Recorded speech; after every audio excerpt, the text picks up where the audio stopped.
Good morning, Jamarl Thomas. It's Ted Rall, and of course, you're watching DeProgram with Ted Rall and Jamarl Thomas.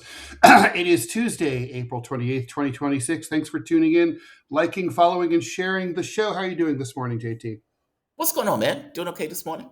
So far, so good. So kind of an interesting, quirky show we have today.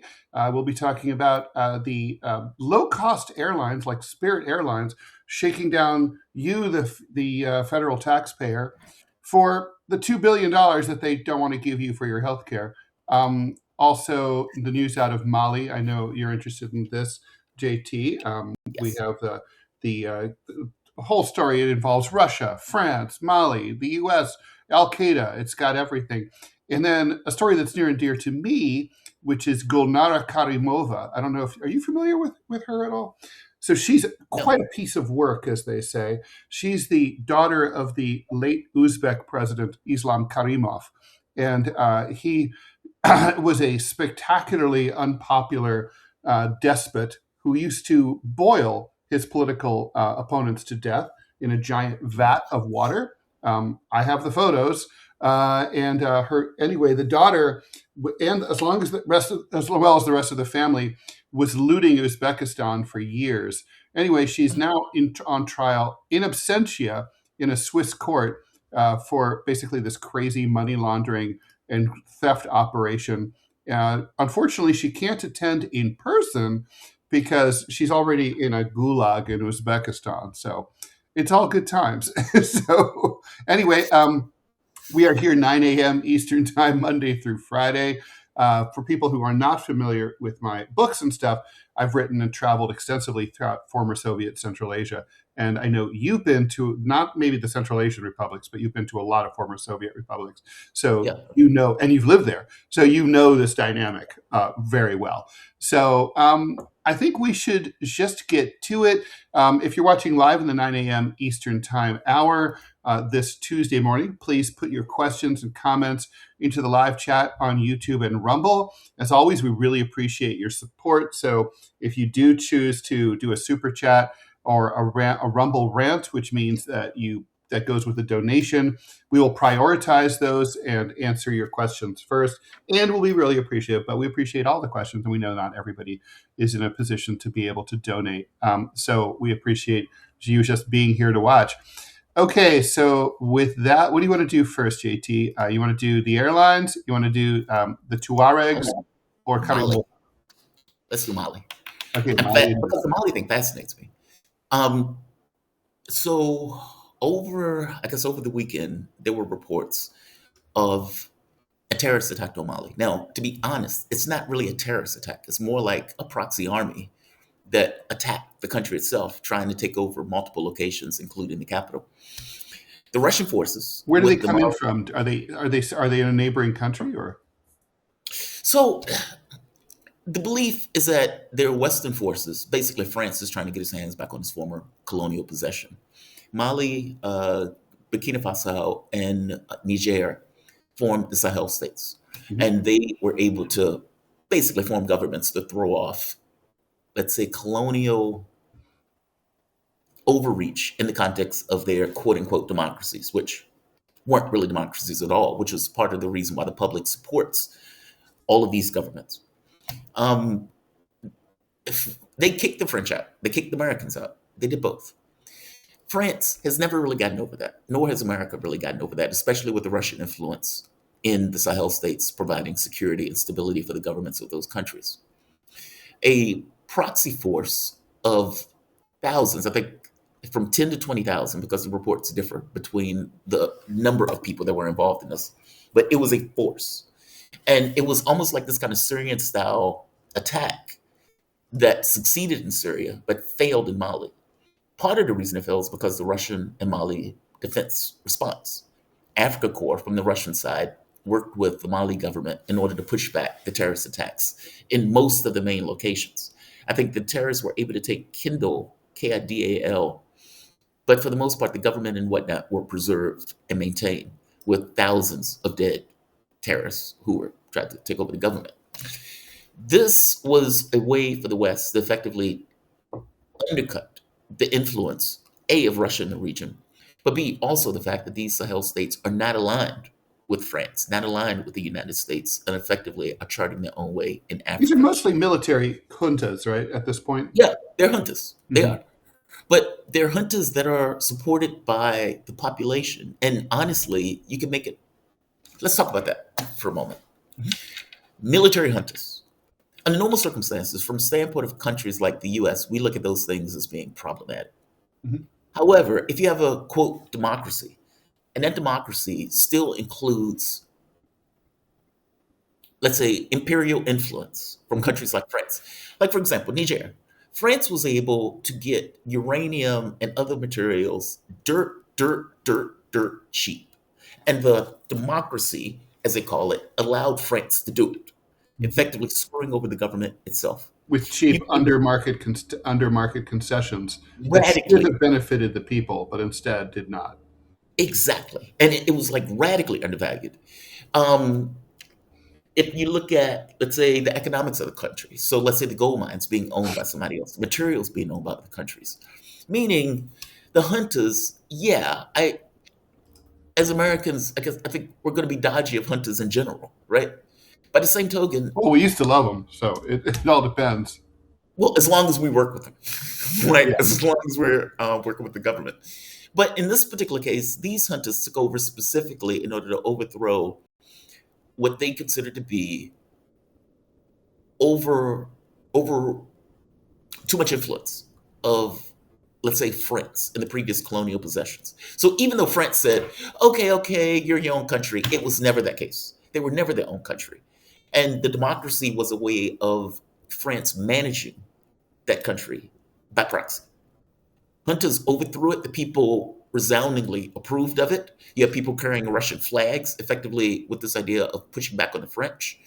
Um, We so have to talk about that. You can go on, but we got to talk about like how on earth did Russia get involved there? How did they become popular there?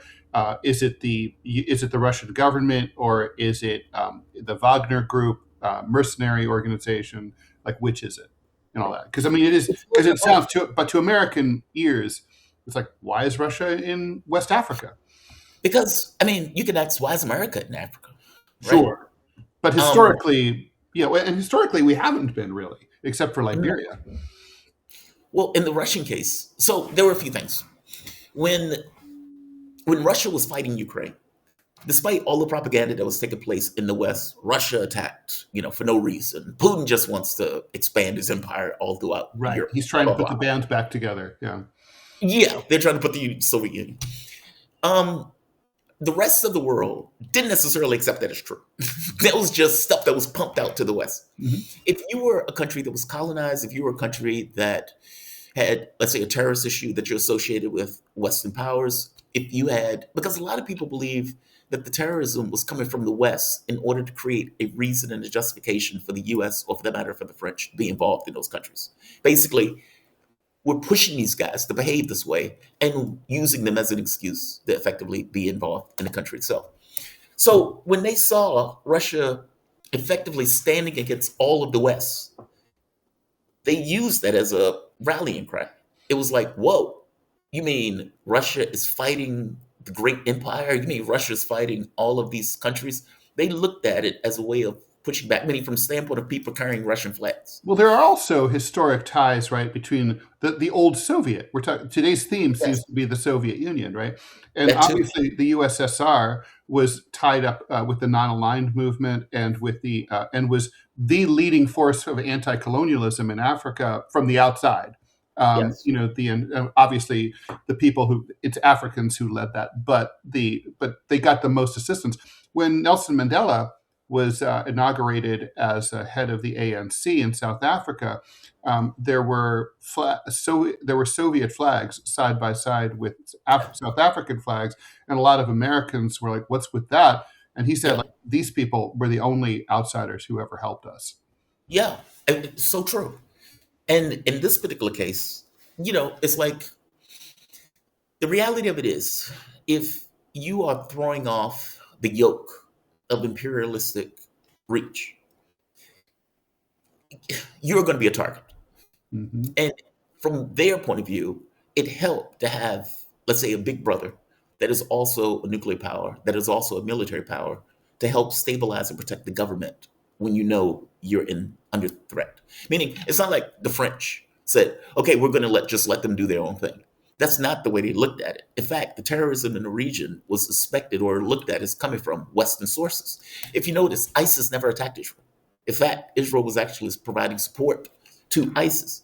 And Right. even the jihadists. Yeah, they were directly across the border from Israel. Yes, they are. And they never attacked. There's some Vice documentaries where Vice reporters went into ISIS-controlled Syria. They crossed from the Golan Heights, which is Israeli-occupied Syria. Yes, that's my point. There was never, meaning for all of this talk about, oh my God, these guys are terrorists. Oh my God, these guys are Muslim jihadists. It's very weird that the only places these animals attack are targets of the U.S. It's very strange. So it's like, we armed them and funded them. I know people think that's a conspiracy theory. That's not.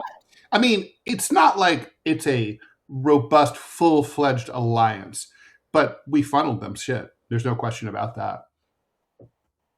Under Obama gave billions to try to overthrow Syria and did so for years, effectively arming terrorist groups in order to do so.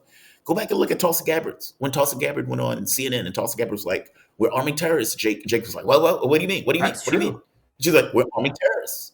Because we were arming terrorists. When Obama got out of office, the New York Times published a massive article talking about Obama spending billions of dollars to overthrow the Syrian government. It just so happened it took longer than he thought. Now, and I'm saying Mali was terrorists. So I'm sorry, Jamarl, but I mean, a lot of people might be watching and saying, why do we care about Mali? Why should we care about West Africa? Mali is desperately poor. Yes, it was the center of the world at one point. Literally, I mean, it really was the center of like global culture when Timbuktu was at its peak. But that's long gone. Now it's poor and desperate and war-torn and full of rocks. Why do we care? Because right now, what is taking place around the world is, I would argue, a third world war with multiple fronts that is not recognized as a third world war, because ultimately the way the media reports it as if these things are separate. Oh, these things are separate spheres. They're not separate spheres. If you're talking about the war with Russia and Ukraine, okay, that is all of the West, including the United States, going after Russia. If you're looking at the attack on Iran, again, this is the U.S., the same participant in that war on Iran, going after Iran with Israel, using it as a tip of the spear. And then when you look at Africa, once again, what do you have? Is the U.S., France, backing a terrorist group to try to take over one of the Sahel states in order to undermine all of the Sahel states. Again, entities that are aligned with Russia. I'm saying that all of these wars are effectively the same participants in different spheres. Mm-hmm. The only one that is not necessarily involved militarily is China. But if you're talking about how influence and how the U.S. is effectively trying to maintain hegemony, whether it's in Africa, whether it's in Europe, or whether that's in Asia, it's the same conflict. It's just in different spheres, different lenses. That's why it matters. Because this is not like rando attack in Africa that has nothing to do with anything. It has everything to do with everything else that is taking place around the world. And Mali's also between. It's geostrategically important, right? It's between a lot of other important things. Burkina Faso has oil reserves. West Africa has extensive oil reserves offshore. Yeah, and so it's like, so there could be potential pipeline routes there. Mali's a migration route between sub-Saharan Africa and North Africa, which is a feeder line into Southern Europe, and a lot of the migrants who drown in the Mediterranean and all that. I mean, it's sort of like Afghanistan. It's not necessarily all about what happens there, but it's like about where it is and what it's in between. Also, don't forget the Sahel states. Like, these states are somewhat unaligned or non-aligned. And if you end up with a situation, like if you remember when they pulled out of ECOWAS, the French were trying to get the Nigerians to attack another African country, right, at the behest of the French. Mm-hmm. Like, meaning it mattered to them. They was like, hey, what do you mean we're going to get the uranium at, percent on a dollar. What do you mean we're not going to be able to get the oil? What do you mean you're over, changing your oil? And Niger has a lot of uranium. People might Yes. remember the whole run up to the war against Iraq and the trip to Niger with Valerie Plame's husband and that whole fiasco back 25 years ago. Yep. It's a lot of uranium. I mean, obviously And that's super important. one last point about but I think more relevant is people like Ibrahim Traore being able to show kind of a new way for Africa. There was concern that in addition to these 3 states, that other states were also going to effectively have hunters to take over and get more aligned with the AES countries. If you remember, there was an attempted overthrow of, was it Namibia? No, not Namibia. It was a coastal country in Africa, but it was also in West Africa. My point is, part of the concern is... Well, there was Cote d'Ivoire, right? Thank you. That was it. Cote d'Ivoire. It failed, though. And so I guess my point is, part of the concern is that this becomes a trend, that other states in Africa... Because, look, the problem with Africa, honestly, when I've had guests on who talked about the African thing, had to do with self-governance. That they've been colonized for so long that many of the governments that are in play are not necessarily in control of their own affairs. Nigeria, for example, the guy that was on Nigeria was effectively a U.S. puppet. And if I'm not mistaken, the guy was from Chicago. And it's like they're exerting control over these countries in a way that they don't control their own airwaves, their information space, their economies, even things like mining, those type of things are owned by other sources that effectively pull resources out of the country itself. And whatever you want to say with the junta, one of the things that they effectively did was take control of their natural resources. So have they nationalized the foreign mining concessions? Yep. Yeah. The gold reserves. Well, so yeah, that's gonna keep things spicy. I mean, look, the United States still isn't over the nationalizations that the Castro government did in Cuba in 1959. Right. They're not over. Yeah. And they don't like the idea of, let's say, these guys being self-determinant in a way that they weren't prior. So yes, it's all of the economic stuff, but it's also just, what does it mean to have somebody like Ibrahim Traore seen as almost like as a political icon? I mean, when he went to Russia, he got standing ovation, and the people in the streets came out for him and defended. In fact, even in the last attack that took place, you had people, regular people in the streets who were grabbing some of the people who were effectively attacking the country, meaning they were defending their government, despite the fact that it's a junta running the government. So I found the story fascinating. And I know some people would be like, okay, I don't see why this is a big deal. Africa in the coming years will be far more significant. Well, a lot of people recognize that. China certainly recognizes that. They're trying to spread their influence economically.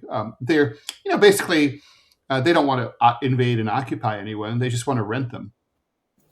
Yeah, I want to build hospitals. I want to build bridges. I want to build schools. I want you to like me for the things that I've built, not necessarily for just putting military. And maybe you'll view me, if it's between me and another bidder on a project. Maybe I'll have an advantage. Yep. Maybe you'll like me better. Yeah. Charm offensive. Total charm offensive. Yeah. No, it is fascinating. So, what do you think is going to happen here? I mean, the thing about, like, again, the theme of a lot of former Soviet republics had border lines that turned out to be problematic in a post-Soviet environment when you became 15 independent nations. Similarly, a lot of African borders were very poorly drawn, usually intentionally by typically British cartographers. Now we have, Mali is definitely kind of maybe a bigger, it doesn't look so big because of the Mercator projection, but it's actually a big country. It's maybe it's kind of divided between these tribal factions and the urban versus rural divide, I guess, which we see everywhere. But I mean, can Mali hold together? I guess is a question, or is that just remains to be seen? I mean, I think so. I mean, the people I talked to about it, they pointed out that, the terrorists were able to take Kidal, but for the most part, they failed in their objectives of overthrowing the government of the country itself. And that the military is probably going to regroup and regain Kidal. Meaning, basically, the locations that they took, Mali is not necessarily going to just let them hold those possessions.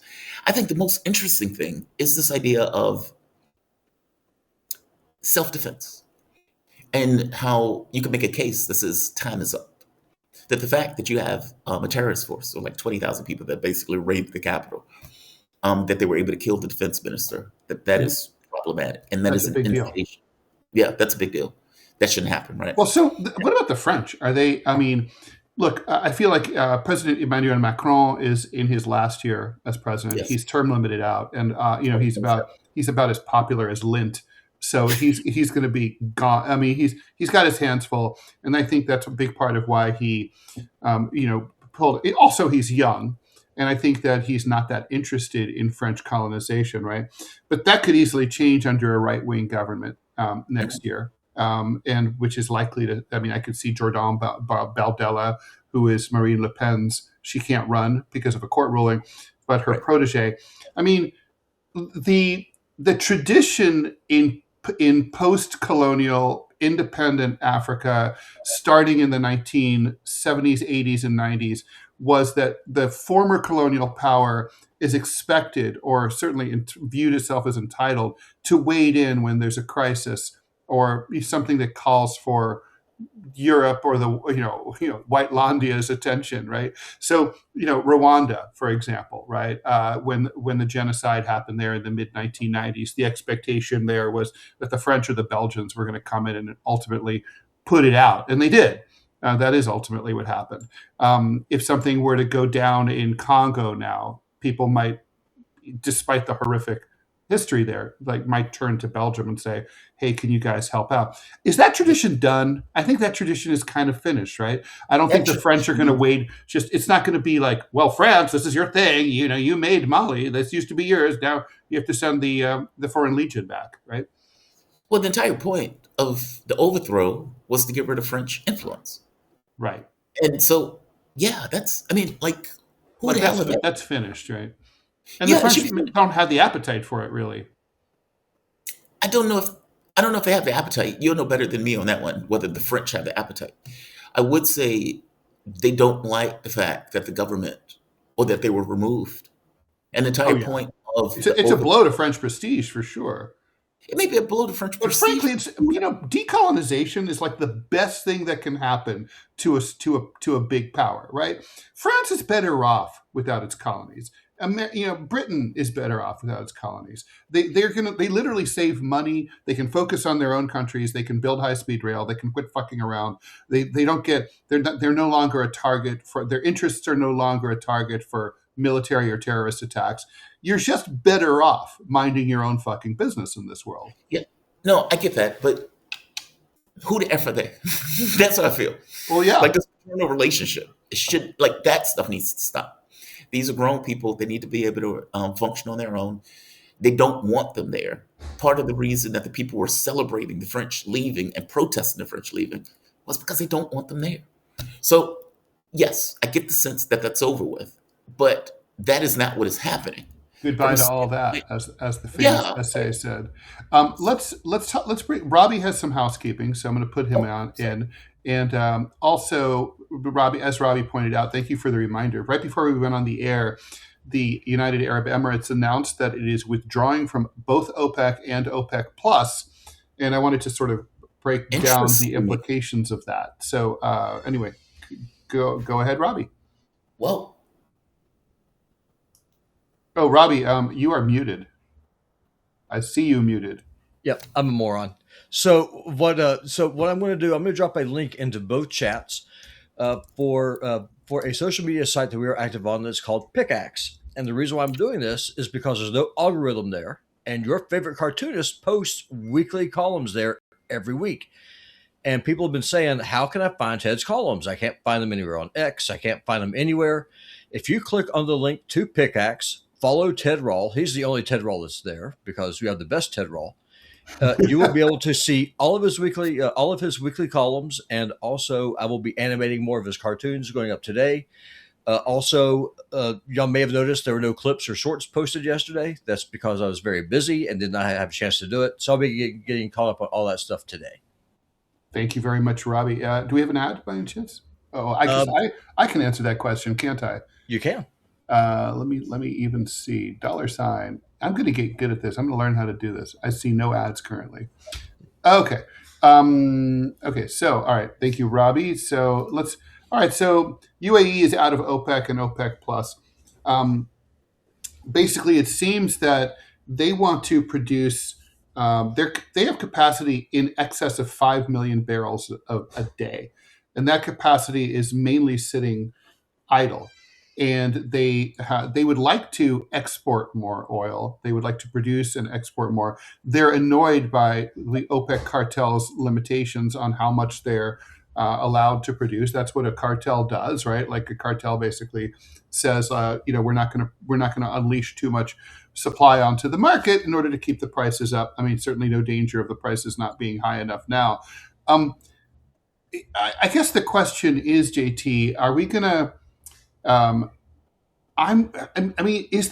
wondering. I mean, I'm not seeing any reporting to this, but to this effect. But the UAE is bottlenecked by the Strait of Hormuz.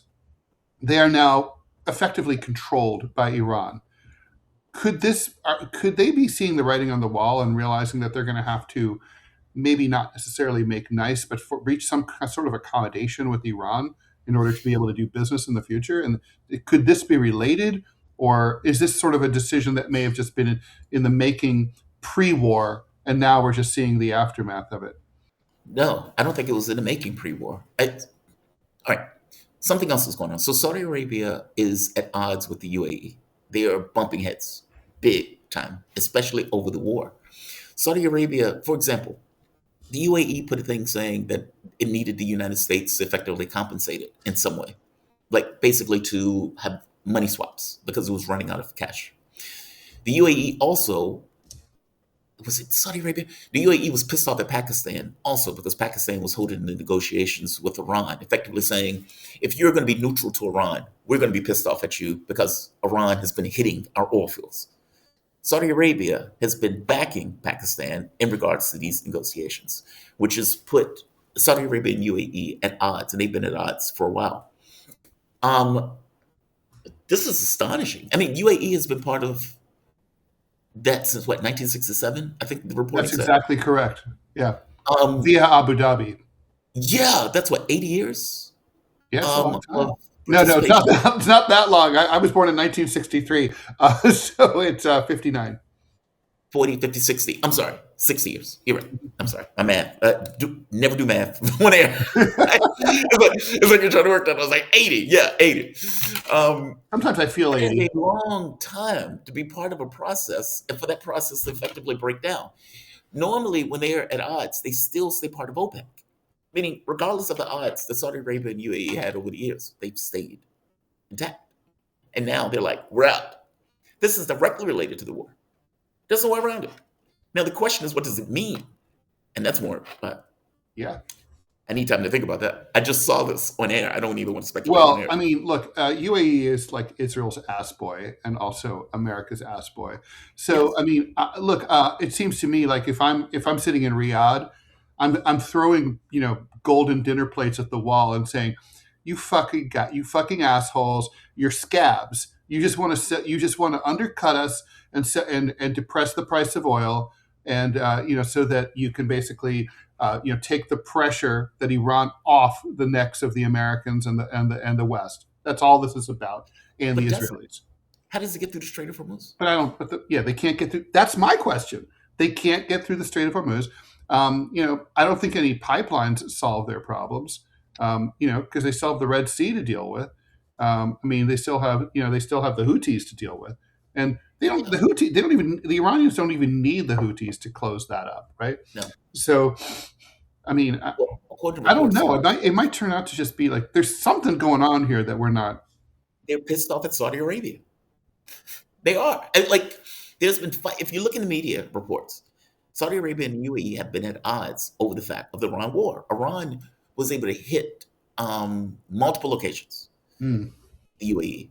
The UAE is pissed off that they were able to hit multiple locations in the UAE, and they're pissed off at Pakistan, and they're pissed off at Saudi Arabia.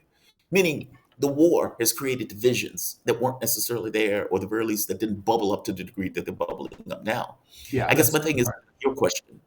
It's like, yeah, you pull out of OPEC, but you still can't get your oil from point A to point B. No, I mean, even if Donald Trump loves the fact that you pull out of OPEC because it splits the cartel, you still can't get your oil out. I mean, that's unless exactly it. That's so exactly it. I'm like, you guys do own a map, right? I mean, I don't understand. but I think it has to do with the divisions between Saudi Arabia and the UAE, and the fact that Iran has been hitting UAE. I mean, it hit Saudi Arabia too, but UAE has been taking a beating. So fascinating, just fascinating. It I is guess my thing is, fascinating. what does it mean? That's the part that I'm unclear on. I'm gonna have to get somebody to talk about it. All right, let's answer a few questions here. Okay, well, we'll talk about that. We're getting to the airline afterward. Thanks very much for the donation, Black Spock. Much appreciated. Ted and JT Flanderina, what's your take on Ukraine expressing anger and frustration with Russia for selling seized Ukrainian wheat to should-be Ukrainian allies like Israel? Zelensky is said to be planning sanctions. What sanctions could he plan? He's at war. War is the biggest sanction you could impose. Right, right. Look, man, Russia, if I understand the question right, Russia has an odd relationship with Israel. It's Mhm. just strange. And even when I've had people to talk about it, they're like, yeah, it's kind of strange, especially Putin's relationship in that sense. Doesn't shock me, unfortunately. Right. It's weird. Yeah, it is weird. And All just right. to be clear, the U.S. being a close ally to Israel and the United States at war with the U.S., like, it's very strange in the way that it operates. Go ahead, Totally. you said. All right. We should I got to talk about. We got to talk about this Uzbek story Yes. because it's so interesting. So Uzbekistan is it's an particularly natural gas, but also oil producing state in former Soviet Central Asia. Most notable because it is the only Central Asian republic out of the 7 with borders that touch all of the other ones: Turkmenistan, Kyrgyzstan, Kazakhstan, Tajikistan, so on. It's also the one with the biggest cities, including Tashkent, which is big enough to have its own metro system. If you fly for many years, the only city you could fly into from outside of the former Soviet Union into Central Asia was Tashkent. The only city with banking was Tashkent, right? So it's like the metropolis. And it was run in the post-Soviet era by this guy, Islam Karimov, who basically all the former Soviet Central Asian republics until like the late 90s were all run by their former Soviet party boss. And Karimov was one of those. He's dead now. But while he was in power, his family was looted the shit out of Uzbekistan. And no one was more flamboyant or over the top than his daughter Gulnara. So Gulnara was basically like, they called her the princess of Uzbekistan, even though, of course, it's technically not a kingdom. But even though it has a tradition of monarchy going back to the emirates of Bukhara and Khiva and Samarkand. Anyway, the point is, Gulnara was so over the top. She was basically partying like it was, 1855, 1899, with the people's money. The people were desperately poor, right? Like the average income there until like 2000 was $20 a month. The level of the police were not paid. So basically you'd encounter the police every like kilometer or so if you were driving or walking, and they'd be shaking you down. People, you just see like suddenly if you were walking in the crowd, you see people running away. You'd be like, oh, a cop's coming. And you just know to run the same direction as everyone else. Otherwise, you're going to be shaken down for money, especially if you're a foreigner. So, I mean, the point is the level of corruption is unfathomable. Okay. It's like even by Central Asian standards. And anyway, Gulnara also was a singer. She released CDs and albums. She went on tour. I mean, so she was basically like I'm trying to think if there's an example of there's kind of like nothing else like it. She was the Imelda Marcos of Central Asia. She was insane. Okay. And so ultimately, her father died and then there was a rupture within the system, and the new president ultimately had her imprisoned. So she's being kept in, I'm sure, very pleasant conditions in this Soviet era, prison colony in Western Uzbekistan. And now she's been extradited by the Swiss, but the Swiss can't get her because she's in prison in Uzbekistan. They decided to go ahead and put her on trial. According to the Swiss, and I suspect the Swiss are probably right here, she ran a crime ring called the Office that involved several dozen people, multiple shell corporations, and she is accused of basically depositing funds in the form of gold, silver bars, cash, jewelry, crypto, you name it, everything. Basically in safety deposit boxes, in numbered accounts. She was, I think it might be impossible to understand how much money this woman and her cronies grifted out of Uzbekistan. Yeah. And it's like, I guess the question is, I have a bunch of questions here. First of all, does it make any sense to try someone in absentia at all? I mean, they don't have the ability to defend themselves by definition, right? I mean, Yeah, I guess a country like Switzerland. I guess they're looking at it. Oh, yeah, I guess they're looking at it as a trial on principle. Like from the standpoint of a government, we've convicted this person if this person comes. But yeah, that's right. They don't have the ability to defend themselves. That's the issue. Like many people have a right to self-defense, right? And it's not like she's refusing to come. I think she probably would rather be on trial in a Swiss courtroom than where she is now. You think they have better prisons? Oh, It's like I can move up in my prison. Oh yeah. No, that's a really good question. Does it make sense to be tried in absentia? Would she go to Switzerland for that trial if she was out? Well, that part I don't know. But let's just say she were given a choice right now, like the Swiss were to visit her in prison and say, you can either come with us or you can stay here. She'd go. I don't know. She should. That would be the wise move. I doubt she's protected where she is now. See, I don't know. I've never been to Uzbekistan, so I don't know what it looks like in practice, and like to know what their jails and stuff like that look like. But if she was, imagine bleak. Now multiply by bleak by 1,000. If she was a princess, so how did she get caught? I mean, what did they do when the moment that the new president came in? They prosecuted. It wasn't the moment, but it was like basically, they were like, this woman's out of control. She makes Uzbek, and the thing is, she was also like an international party animal, right? She was in the gossip pages, like in Paris Match magazine. She was always hobnobbing with celebs. She tried to release her albums in the West and tried to become a big star. I mean, there was a time period when she was on page 6 of the New York Post. I mean, Gulnara. I mean, do you remember Angelique in LA? Do you know who I'm talking about? Is it Angelique? Oh no, no, it's not Angelique. What is her name? Oh my God, it's going to come to me. There is a woman who's famous for being famous in LA.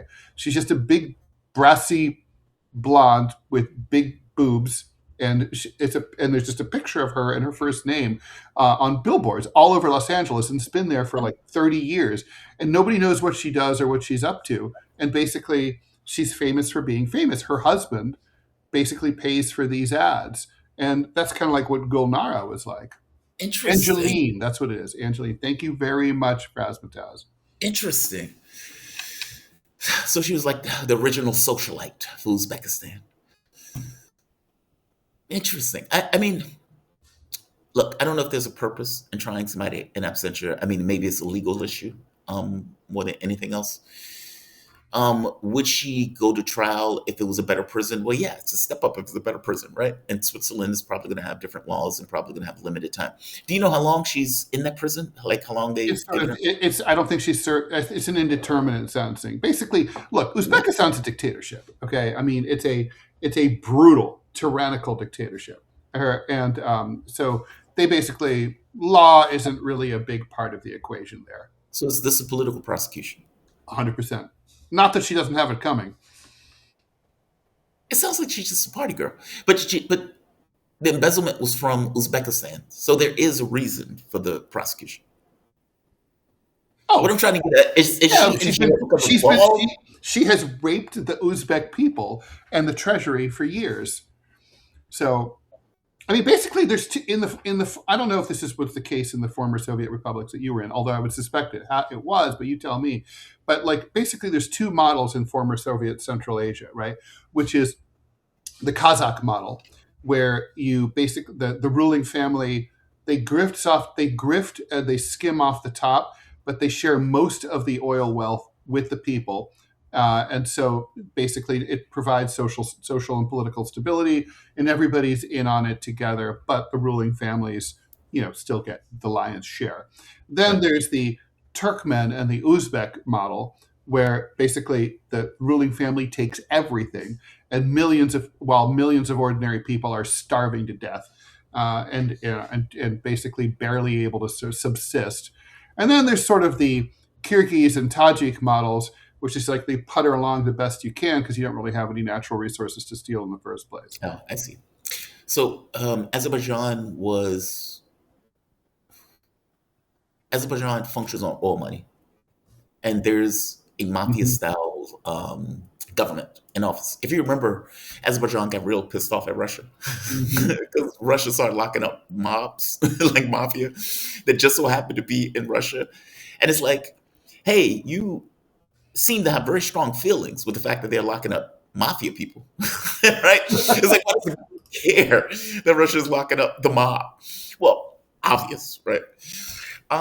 So there's that. Georgia, I'm not sure about Georgia's political system, to be honest. Pashinyan is Is it still Aliyev Armenia. in Pashinyan, Azerbaijan? Is it still President Aliyev, or is it someone else? yes, Aliyev. He's still president. Yeah, he's still president. When I went to play chess with this woman who owned the chess club, she was very strong. Her brother was like second strongest in the world, but she plays in tournaments, and Aliyev is sitting there, shaking hands with all of these guys. So yeah, it's still Aliyev.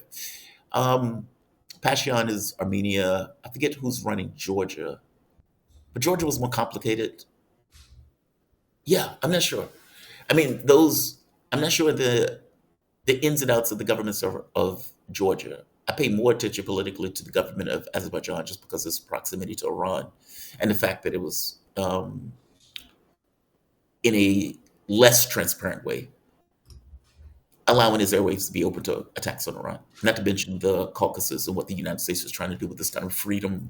And then Belarus is basically in a national union with Russia now. Yes. Yes.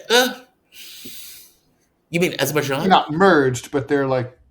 It's complicated because if you remember, they were at odds. They were at serious odds at one point, like going back last year. I'm not quite sure where they are now. I mean, they were talking about patching it up, but part of the issue that they're having is this kind of freedom corridor that the United States is trying to get its hands on. Basically, Trump wants to be able to get inroads into the Caucasus, something that Iran, Russia, China are going to really have issues with. This is way beyond the point. I'm sorry. It's hard for me to answer those questions.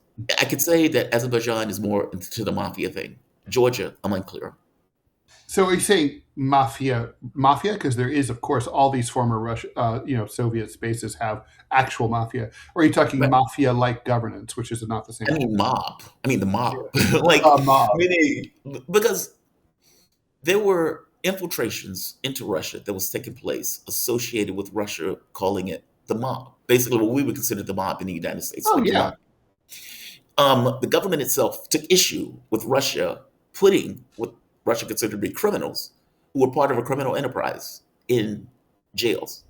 If you remember, it was Russian media that was, I believe it was Azerbaijan, where they beat the shit out of the press. I mean, some of the people had black eyes and everything else, but that was their response to Russia locking up people who were in the mob.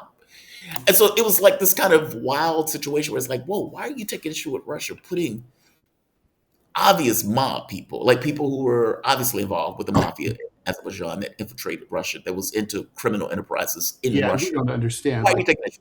Our mob is nothing, or was nothing, compared to these people. I mean, they were killers and all.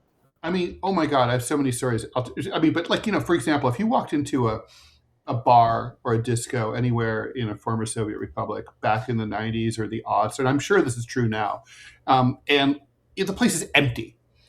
And you just look at it, you just choose a table. And you'd see the wait staff. Like I learned this, if you'd see them have a look of sheer terror. Now I know to get up and move to and be like, is this other table okay? And they'd be like, yeah, this is like karasho, which means okay in Russian.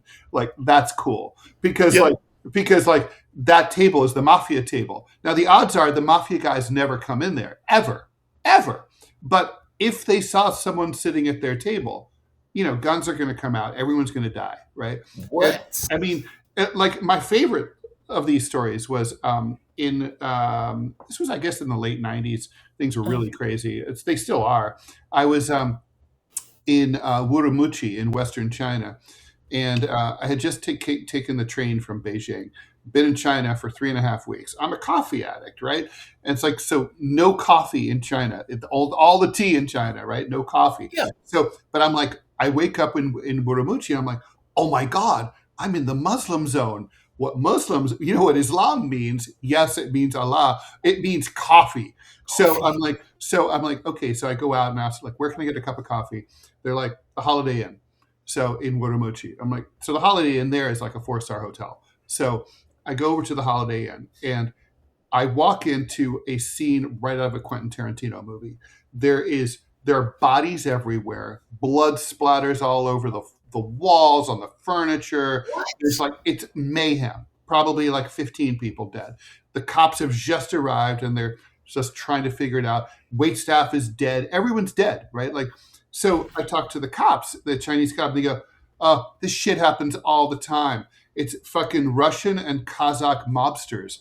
They're 4 hours away on the highway from the border. They come over here. They're looking for one guy. They don't really know what he looks like. So they know he's here. So just to be safe, they kill everybody, including the wait staff.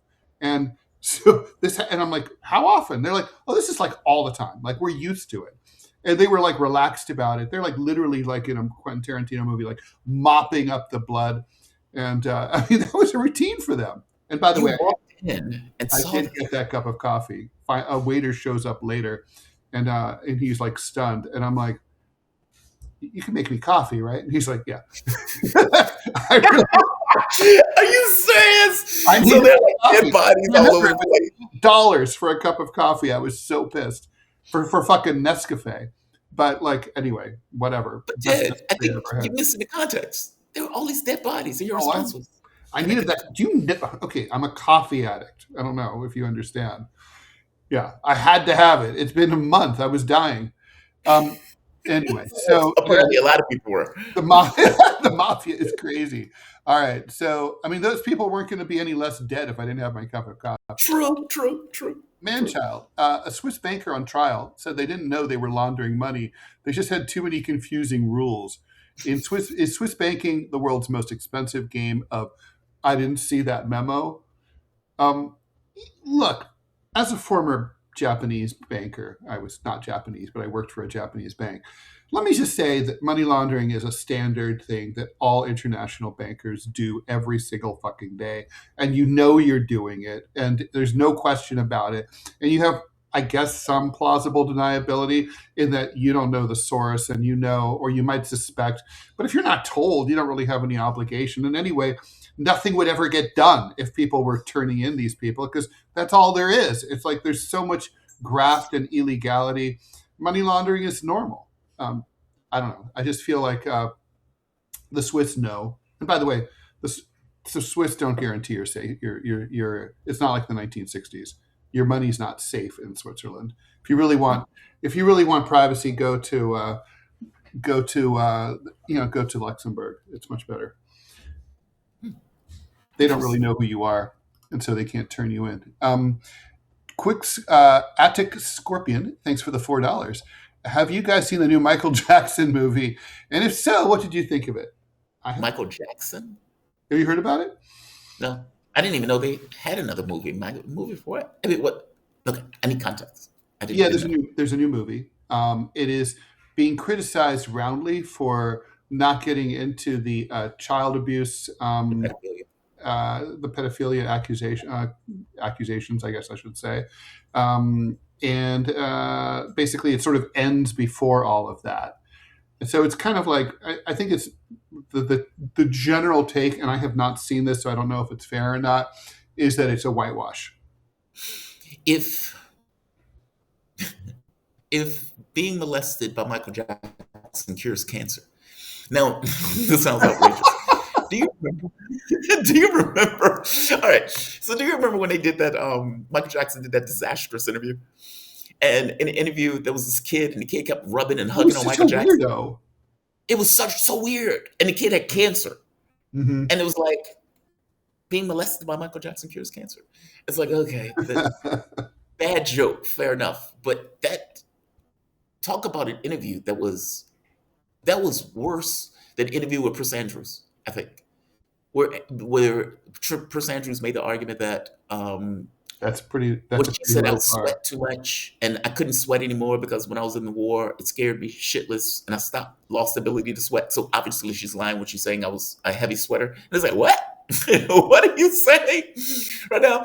It looked super weird that kid was rubbing and hugging on Michael Jackson, and people started like, "Whoa, what's going on?" Yeah, it's very weird. I mean, it's like it's good for a man to give his love to a child. It's like, what? What? Not really. No, not really. I think to me the worst interview anyone's ever given is Gary Condit, given the fact that he turned out to be innocent, right? Yeah. Gary Condit did not kill Chandra Levy, but he looked so fucking guilty and like so creepy. Everyone was convinced that he had, and that was the end of him. I mean, that's a bad interview.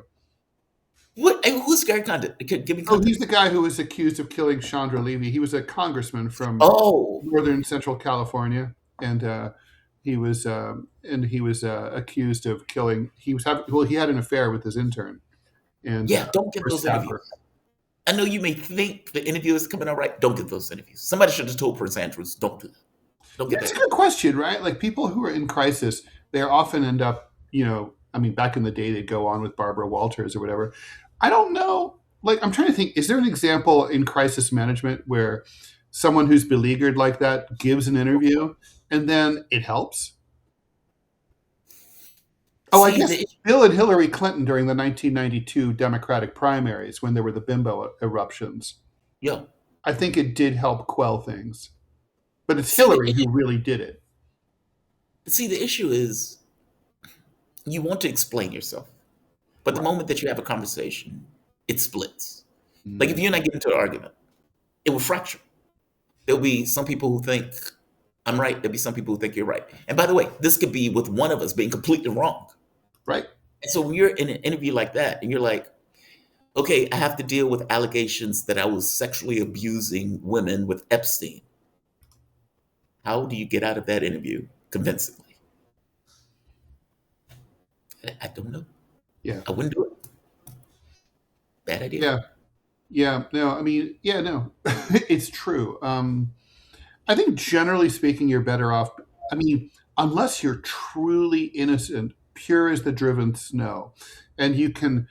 Part of the issue is like you have to also be able to convey how angry you are. Right? There's the fugitive case, right? The real that the movie is based on.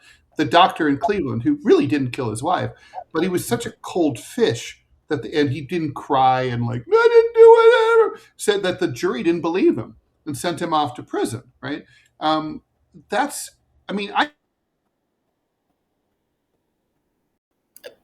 of the problem is people are different. Oh, somebody's frozen. Are you frozen, Ted? Can you guys hear me? Can you guys hear me? Is it me or is it Ted that's frozen? Nope, I hear you. It's Ted. Oh, okay. Look, part of the problem is people are looking at you from the perspective of their perspective. I give an example. My mom and I were watching this film. You get the situation where she looks at it and says, the big guy's going to be a problem. I was like, the big guy has nothing to do with this. This is about love. This is about the relationship. This is about the couple and everything else. Meaning how people see you is based on their own experiences.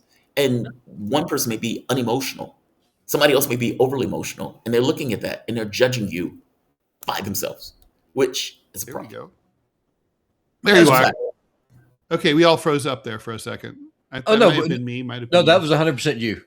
You failed, sir. You You, failed. you Well, choked like the I just want French. to go on record and say, fuck Spirit Airlines and fuck these fucking airlines that want a $2.5 billion like bailout from the taxpayers. I mean, these are shitty airlines. They're not too big to fail. They give shit. There's so many consumer complaints about them. As far as I'm concerned, they can all go under. Why do they want to? What is their reason? What is their argument for the $2 billion or whatever the hell they're trying to get from? Oh, you're gonna die of laughter.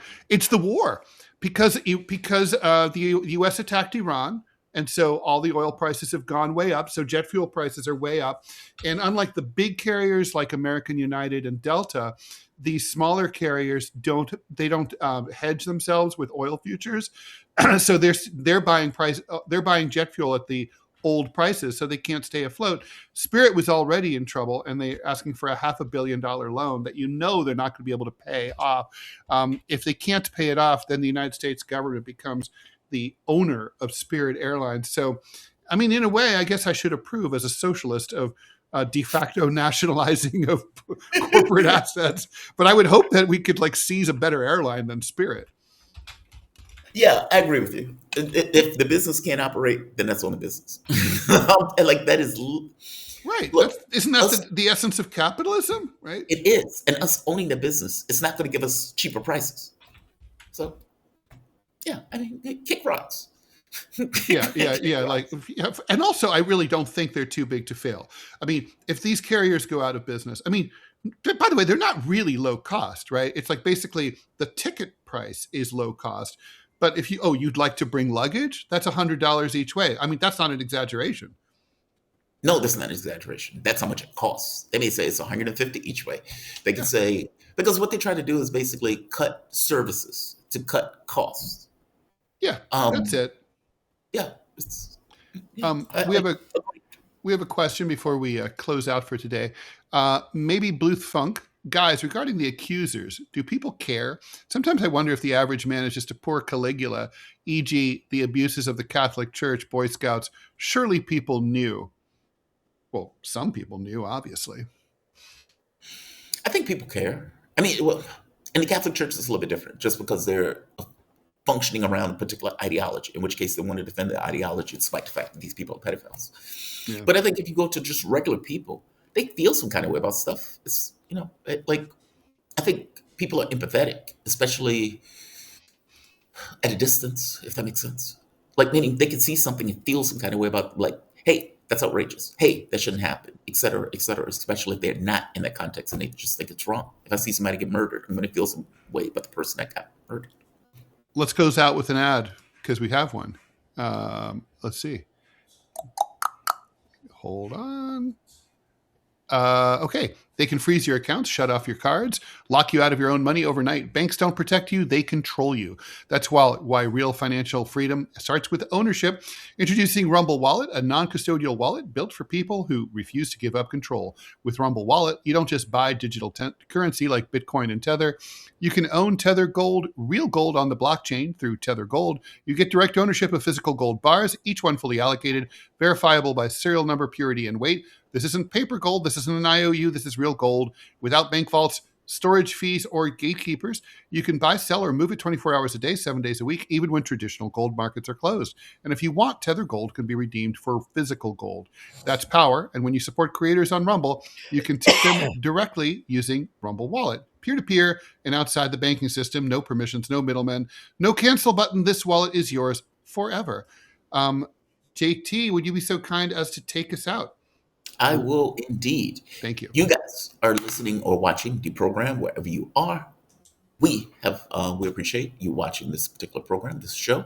My name is Jamarl Thomas. I am joined with Ted Rall and Robbie below as the producer. You guys are fantastic. Great audience. And we will see you bright and early tomorrow morning at 9 a.m. Stay tuned for Manila Chan with Ted Rall. You guys have a fantastic day. Be safe. Signing off.